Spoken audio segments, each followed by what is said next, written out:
Tollywood ইন্ডাস্ট্রিতে বড় জিনিস ঘটলো। অবশেষে কর্মবিরতি বন্ধ হলো। দেখো, অনেকে ধারাবাহিকগুলো নিয়ে প্রচণ্ড চিন্তায় পড়ে গিয়েছিল কি হবে না হবে। তো আমি তোমাদেরকে জানিয়েছিলাম তোমাদের কোনো চিন্তা করার কিছু নেই। কোভিডের সময় যখন টিভি চ্যানেলগুলো রিকভারি করতে পেরেছে তখন এখনও কিন্তু পারবে। তো এই কর্মবিরতিটা জাস্ট একদিনের জন্য ছিল। গতকাল রাত্রিবেলা থেকেই কিন্তু কর্মবিরতিটা উঠে গিয়েছে, মানে আজকে থেকে কিন্তু আর কোনো রকম কর্মবিরতি নেই। তো টলিউডে কি কি জিনিস ভালো ঘটলো সেটা নিয়ে আমরা কথা বলবো আজকের এই ভিডিওতে। এই যে কর্মবিরতি, সেটা কতটা ওয়ার্ক করলো সেটা নিয়ে আজকের এই ভিডিওতে আলোচনা করব। তার আগে ছোট্ট অনুরোধ করব, চ্যানেলে প্রথমবার হয়ে থাকলে চ্যানেলটাকে সাবস্ক্রাইব করে দিও। তোমাদের যদি ভিডিওটা ভালো লাগে ভিডিওতে একটা লাইক করো, কমেন্ট করো। প্রথমেই যে ব্যাপারটাতে আসবো সেটা হচ্ছে, দেখো, এই কর্মবিরতির ফলে যেটা ভালো জিনিস ঘটলো, এই যে অনির্বাণ ভট্টাচার্য, যিনি এতদিন ধরে ব্যান হয়েছিলেন, তার ব্যানটা কোথাও গিয়ে উঠলো। বা অপরদিকে রাহুল মুখার্জি, ঋদ্ধি সেন, এছাড়া আরও বেশ কিছু প্রোডাকশন হাউস, তাদের উপর এই যে ব্যান্ড করে দেওয়া হয়েছিল সেখান থেকে কিন্তু তারা ব্যান্ড হওয়া থেকে উঠতে চললো। অর্থাৎ অনির্বাণ ভট্টাচার্য বলো বা রাহুল মুখার্জি বলো, তারা কিন্তু প্রত্যেকে ভালো পরিচালক, কিন্তু তারা ভালো কাজ পাচ্ছিল না এই ব্যান্ড থাকার কারণে। তো এবার তারা কিন্তু কোথাও গিয়ে ব্যান্ড থেকে উঠলো, এটা কিন্তু একদিক দিয়ে ভালো জিনিস।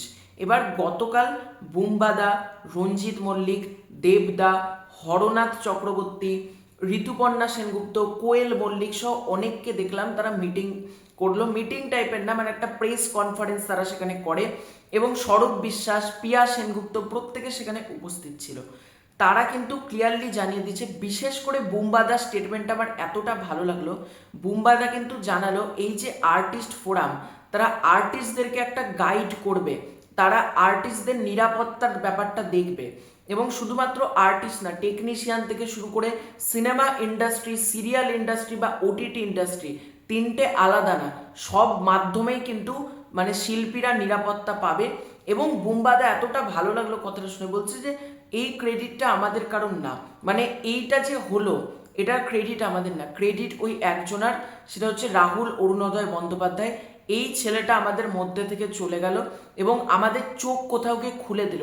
এই অল ক্রেডিট কিন্তু হচ্ছে রাহুলের। এবং বুম্বাদা এটাও জানান যে রাহুল চায় যে পুরো ইন্ডাস্ট্রি একসাথে থাকুক, এই জন্যই হয়তো নিজে চলে গিয়ে আমাদেরকে এক করে দিয়ে গেলেন, বাকি আর্টিস্টদের নিরাপত্তা দিলেন। মানে বুম্বাদা কোথাও গিয়ে যেরকম বক্তব্যগুলো রাখলেন আমার বেশ ভালো লাগলো। এবং যেটা ভালো জিনিস সব থেকে ঘটলো, আমি যেটা মন প্রাণ থেকে চাইছিলাম, যেদিন রাহুল দা মারা গিয়েছিল 29শে মার্চ রবিবার, আমি তার পরের মানে সেই দিন থেকে বিশেষ করে আমি চাইছিলাম যে ম্যাজিক মোমেন্টস অর্থাৎ লীনা গাঙ্গুলির যে প্রোডাকশন হাউসটা রয়েছে, শুধুমাত্র তো রাহুল দা না, এর আগেও এই প্রোডাকশন হাউসে কাজ করা মানুষ, প্রচুর মানুষের ক্ষতি হয়েছে, মানে এটা হচ্ছে অপয়া একটা হাউস। এবার এই প্রোডাকশন হাউস কিন্তু ব্যান্ড হয়ে গেল, এবং ইটস আ গুড নিউজ।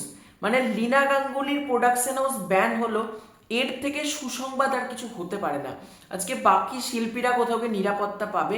এবং বুম্বাদা এখানে ক্লিয়ারলি জানিয়ে দিয়েছে, যারা যে প্রোডাকশন হাউস বা যে সকল মানুষ আমাদের কাছ থেকে আমাদের রাহুল, আপনাদের রাহুলকে কেড়ে নিল, সেই হাউসের সাথে আমরা তো কাজ করছি না। অর্থাৎ ম্যাজিক মোমেন্ট প্রোডাকশন হাউসকে কিন্তু টলিউড থেকে ব্যান করে দেওয়া হলো, মানে ম্যাজিক মোমেন্ট কিন্তু আর কাজ করতে পারবে না।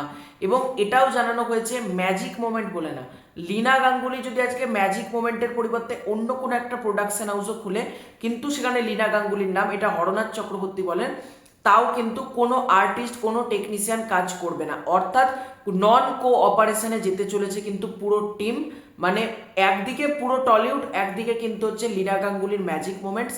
মানে ম্যাজিক মোমেন্টসে কিন্তু আর্টিস্ট বলো, টেকনিশিয়ান বলো, ক্রিউ মেম্বার্স বলো, যাবতীয় কিছু বলো, কেউই কিন্তু কাজ করবে না, তারা কিন্তু সাফ জানিয়ে দিয়েছে। এবং টলিউড থেকে কিন্তু শ্যাডো ব্যান বা পার্মানেন্টলি ব্যান্ড করে দেওয়া হলো কিন্তু ম্যাজিক মোমেন্টসকে।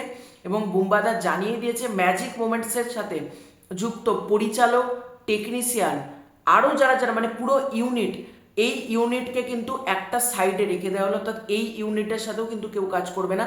শুধুমাত্র লীনা গাঙ্গুলি বলে না, এই হাউসের যারা মানে কাজ করে, হাউসে যারা কাজ করে তাদের সাথেও কিন্তু প্রপারলি ব্যান্ড করে দেওয়া হলো। এবার আসি আরও একটা ব্যাপারে, সেটা হচ্ছে এই প্রোডাকশন হাউস থেকে কিন্তু একটা সিরিয়াল জি বাংলাতে টেলিকাস্ট করা হতো ম্যাজিক মোমেন্ট থেকে, কোণে দেখা আলো। এই ধারাবাহিকটা কিন্তু বন্ধ হয়ে যাবে খুব তাড়াতাড়ি, কারণ ম্যাজিক মোমেন্টস কিন্তু ব্যান্ড করে দেওয়া হলো।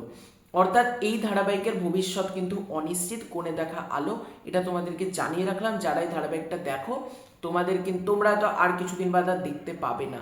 অপরদিকে ভোলে বাবা পার করেগা সিজন 3, এই অমানবিক লীনা গাঙ্গুলি শুরু করেছিলেন, যেটা তোমাদেরকে জানিয়েছিলাম।